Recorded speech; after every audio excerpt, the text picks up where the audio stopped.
just wanted to tell you my favorite thing about this Kenmore vacuum, and that would be the attachments. So I've already taken out the hose. This is actually the handle part. It comes apart and then you just attach the hose to it. So it has just this normal tube. It also has one that is like for angles. It has one that is actually like a brush.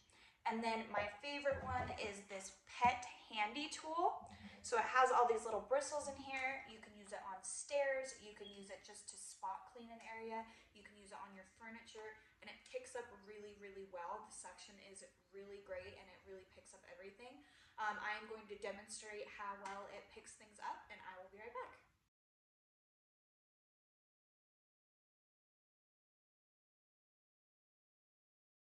Okay, so now that you have seen how amazing it is and how well it really does work, it picks up great, and the suction never really loses power. It's amazing. So I hope this was helpful. Thank you.